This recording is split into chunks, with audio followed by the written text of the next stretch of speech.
Breaking Jain news.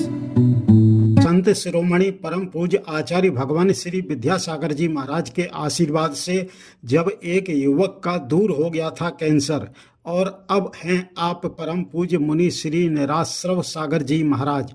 सुनिए यह रोचक प्रसंग आचार्य श्री के शिष्य परम पूज्य मुनि श्री विशाल सागर जी महाराज से। हमें बहुत जल्दी अविश्वास की हमारे जीवन में लाइन इतनी लंबी है कि विश्वास की लाइन छोटी पड़ जाती है उसके आगे, है ना। गहरा अविश्वास छाया हुआ है। मतलब कभी कभी अंधकार बहुत गहरे होने पर वह छोटा सा दूर दिखने वाला जो तारा होता है ना, उस पर इतना ट्रस्ट नहीं हो पाता कि ठीक है अब क्या है, प्रकाश तो नहीं है। लेकिन वह थोड़ा सा विश्वास हो जाए और उस छोटे से दीपक पे विश्वास कर लो तो उस अंधकार की रात निकल सकती है, वो अंधकार दूर हो सकता है। लेकिन उस टिमटिमाते हुए दीपक पे आपका ट्रस्ट होना चाहिए, विश्वास तो हो कि इस अंधकार में यही मेरा सब कुछ है। तो उन रिद्धिधारी मुनि होने पर भी अंतोगत्वा उन्हें समर्पण थे, क्योंकि वो रिद्धिधारी मुनि महाराज उन्होंने सब कुछ सब एक जैसे, लेकिन फिर भी विश्वास नहीं होता, ये अपने अपने। तो विश्वास कैसे अपना समर्पण करता है, और जब विश्वास समर्पण करता है तो कैसे मंजिल पाता है, कैसे वो चीज पाता है। देखो गुरुजी के समक्ष एक ऐसा दृश्य आपके सामने ला रहा हूं।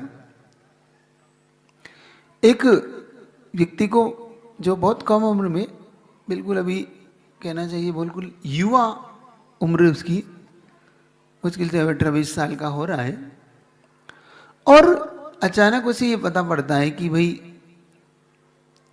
दिन पे दिन वजन घट रहा है, दिन पे दिन उसके साथ उसका शरीर क्षीण हो रहा है। चेकअप कराता है, चेकअप कराने पता पड़ता है कि भाई इसे तो बहुत ज़्यादा गंभीर बीमारी है। तो कौन सी बीमारी है? तो उनका कैंसर बीमारी। अच्छा कैंसर है, और डॉक्टर ये भी कह रहा है कि अब शायद ज़्यादा होगा, बचेगा नहीं बचेगा। उसका आत्मविश्वास, उसने कहा कि नहीं, एक बार मुझे गुरुजी पास जाना है और जो होगा अच्छा होगा, नहीं होगा तो गुरुजी जैसा कहेंगे वैसा मैं कर लूँगा। लेकिन मुझे एक बार परिवार से कहता है कि मुझे एक बार गुरुजी पास ले चलो।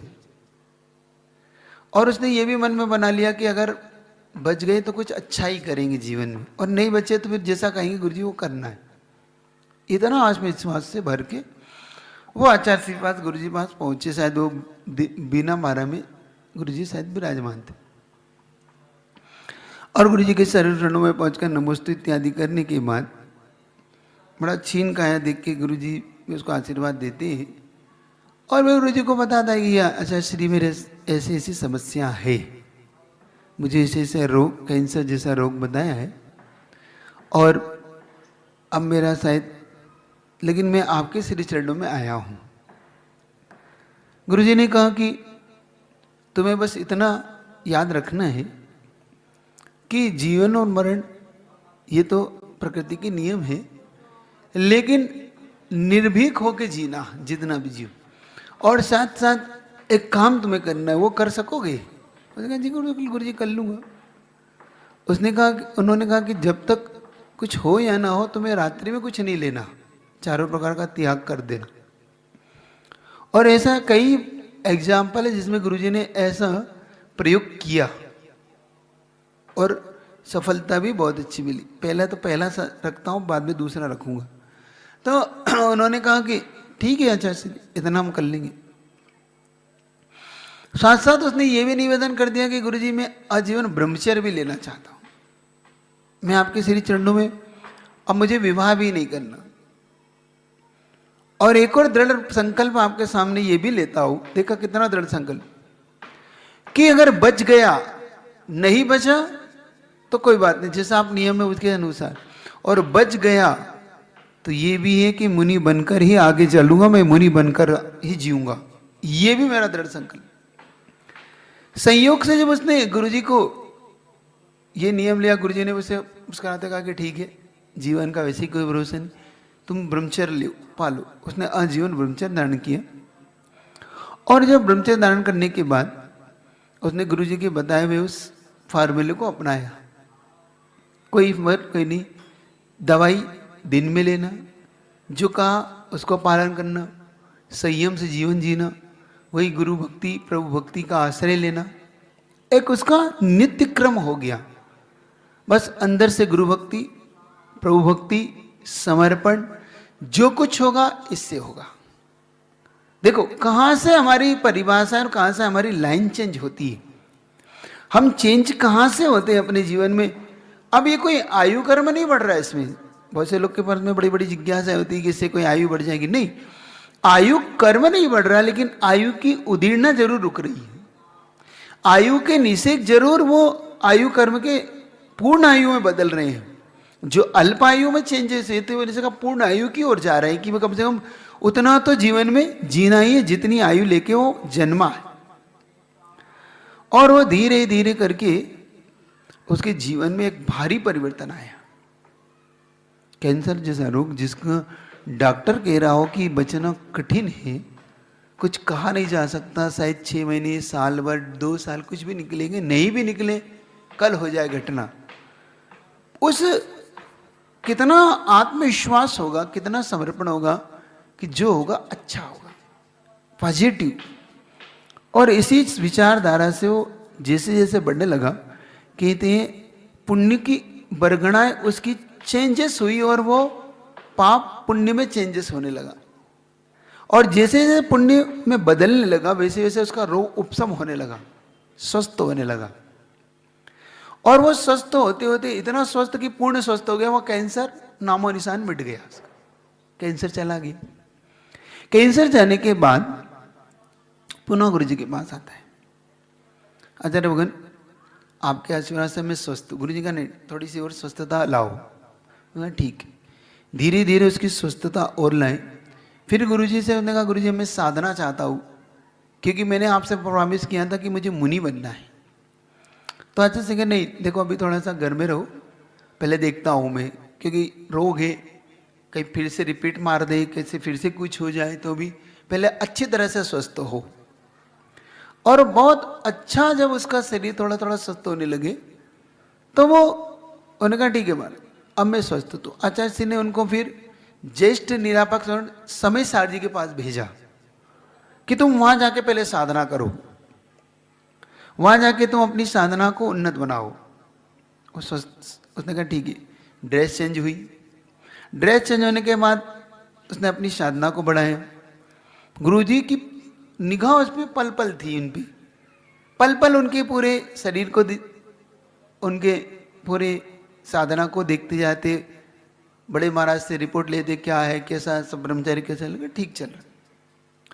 और धीरे धीरे धीरे करके एक दिन वो भी आया जिसका उन्होंने सपना संजोया था।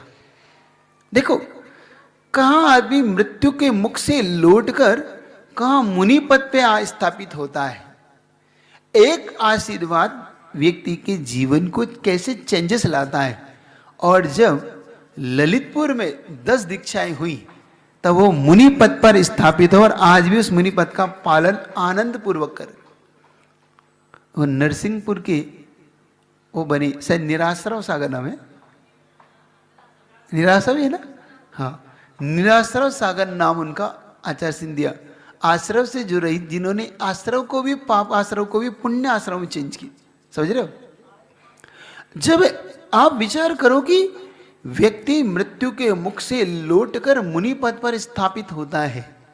अब देखिए ललितपुर में सन 2018 में संपन्न मुनि दीक्षा समारोह का वह दृश्य जिसमें उस युवक ने ली थी परम पूज्य आचार्य श्री से मुनि दीक्षा, जिसका जिक्र अभी परम पूज्य मुनि श्री विशाल सागर जी महाराज ने अपने प्रसंग में किया है। कल को भुलाया कल्याण की पथिक हो जग को। ओम ह्रीम अरहम अस्यावसा ह्रीम स्वाहा। ओम ह्रीम अरहम अस्यावसा ह्रीम स्वाहा।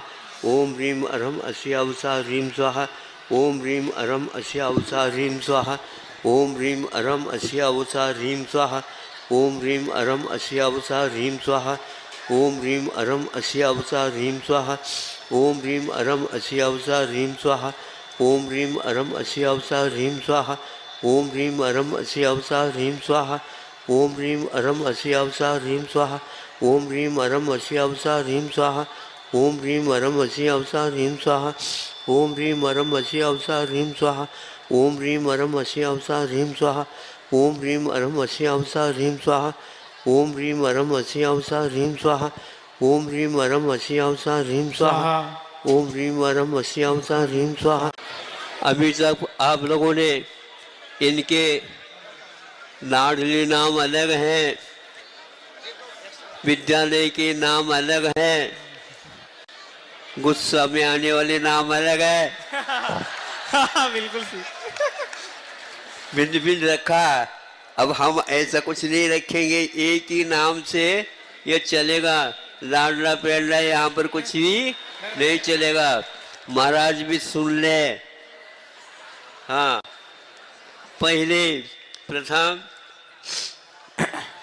निर्ग्रंथ सागर की जय। निर्ग्रंथ सागर जी महाबली राज की जय।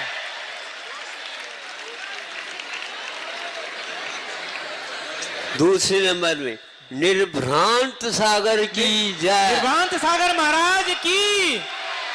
तीसरे नंबर निरालस महाराज की जय। निरालस महाराज महामुनि महाराज की जय।